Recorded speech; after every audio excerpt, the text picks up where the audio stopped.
retrouve pour une vidéo bonus et cette fois on va faire le tag de PKJ, donc les belles couvertures. Donc on va se servir de mon téléphone pour voir les questions. On va tout de suite commencer avec la première question.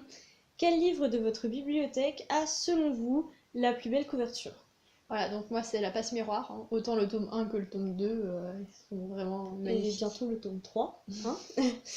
En ce qui me concerne, j'ai choisi The Curse de Marie Rudkowski. La deuxième question, quel livre vous fait très envie à cause de sa belle couverture? Donc moi j'ai choisi Les Puissants de Vic James, donc avec le beau portail doré et tout, enfin je l'ai trouvé trop belle. Voilà, et moi j'ai choisi Les Yeux du Dragon de Stephen King. Donc en fait c'est une couverture, la première page a deux faces et donc elle se déplie, elle se replie, et sur la première face il y a un trou pour les yeux et sur l'autre face il y a le dessin des yeux et les écailles du dragon sont en relief, du coup c'est juste magnifique. Citez un livre dont la couverture française est selon vous plus belle que la couverture VO. Pour moi c'est les tomes des bannis et des proscrits de James Clemens, notamment Le Feu de la sorcière pour le tome 1. Les couvertures françaises sont juste magnifiques alors que celles VO, je les trouve pas vraiment ouf. Moi le choix était un peu difficile, mais du coup je vais citer Lady Helen de Alison Goodman. Par contre, comme je le redis plus tard, c'est un peu de la triche, mais voilà. Citez un livre dont la couverture VO est selon vous plus belle que la couverture française. Donc là, en fait, on était d'accord, on s'est même pas concerté, et on a choisi The Perks of Being a Wallflower de Stephen Chbosky, autrement dit, Le Monde de Charlie en français. Parce que la couverture française, il n'y a qu'une seule couverture et c'est la couverture du film, ce qui est un peu dommage. Citer un livre dont la couverture reflète parfaitement le roman.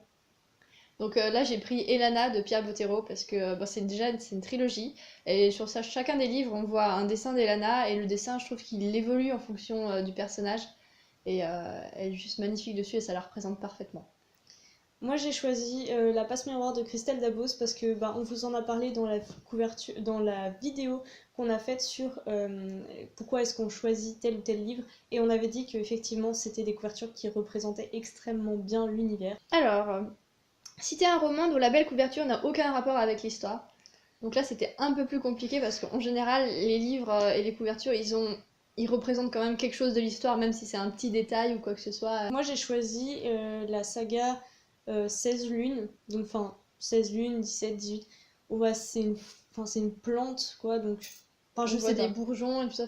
Voilà, donc de Margaret Stoll et Camille Garcia, pardon. Et moi j'ai choisi Moi d'abord de Catherine Pancol parce que déjà il y a plusieurs couvertures. La couverture du mien c'est juste une photo de l'auteur, donc aucun rapport parce que c'est pas vraiment sa biographie et je pense pas qu'elle se soit inspirée de sa vie.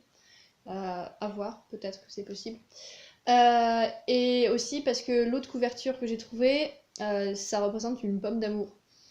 Donc on peut éventuellement chercher le lien assez loin, vu que on suit les histoires d'amour d'une jeune femme, mais sinon il n'y a aucun rapport. Question 7. Citer un livre avec une belle couverture minimaliste. Minimaliste, je sais pas si on peut vraiment dire que c'est minimaliste, mais en tout cas il n'y a pas grand chose sur la couverture, donc c'est L'Épouvanteur. À chaque fois c'est un fond coloré avec un dessin d'une sorcière ou d'un épouvanteur dessus. Donc, c'est aussi une question qui m'a posé un peu problème, mais j'ai choisi, alors là pour le coup dur de faire plus minimaliste, Le Rapport Brodeck de Philippe Claudel. Une belle couverture qui a plein de détails. Dur, très dur. Finalement, j'ai choisi Ewilan de Pierre Bottero, notamment le 3e tome des Mondes d'Ewilan, si je me souviens bien. Donc là on a l'image d'une arène, du monstre qu'elle doit abattre, la façon dont elle le fait. Pour moi c'est Toby Loveless de Timothée de Fombelle, donc le tome 1, parce que on voit, ça se passe dans un arbre avec des petits personnages, donc du coup sur la couverture il y a une branche d'arbre avec un personnage qui évolue dessus, et on peut voir tout le détail, toutes les petites feuilles. Question 9, citez un livre avec une belle couverture qui fait apparaître au moins un visage. J'ai choisi Les Chroniques du Monde émergé, notamment le 3e tome, donc c'est écrit par Alicia Troisi, et le 3e tome on voit l'héroïne avec les cheveux tout courts, et c'est juste sublime. Moi j'ai choisi pas un visage, mais 2 visages avec Les âmes croisées de Pierre Bottero, une couverture que je trouve absolument magnifique. Citez un livre avec une belle couverture qui est majoritairement de votre couleur préférée. Alors, ma couleur préférée, je sais, j'ai jamais trop su en fait si c'était le bleu ou si c'était le vert. Donc c'est pour ça que j'ai choisi Lady Helen de Alison Goodman parce que c'est un peu entre les deux. Quant à moi, c'est définitivement le vert. Du coup, j'ai choisi L'Héritage, qui fait partie de la saga Eragon, écrit par Christopher Paolini. Et pour terminer, la dernière question, citer un livre avec une belle couverture dont le visuel est un dessin. Donc pour moi, c'est le projet Starpoint, le tome 1 de Marie-Lorna Van Cousin. Le dessin, comme je vais le dire dans une prochaine vidéo ou dans une vidéo qui sera parue avant, je ne sais pas encore dans quel sens ça va se passer, c'est une couverture qui a été faite par un tatoueur, donc du coup c'est vraiment un dessin magnifique.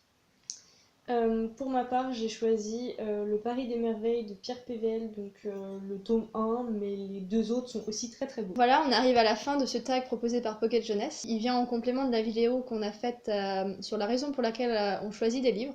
Et on parlait notamment des belles couvertures. Donc n'hésitez pas à nous donner vos avis dans les commentaires. Hein. Peut-être que vous avez d'autres livres avec des couvertures absolument magnifiques. Donc c'était la petite vidéo bonus et on se retrouve mercredi pour la vraie nouvelle vidéo. Bye!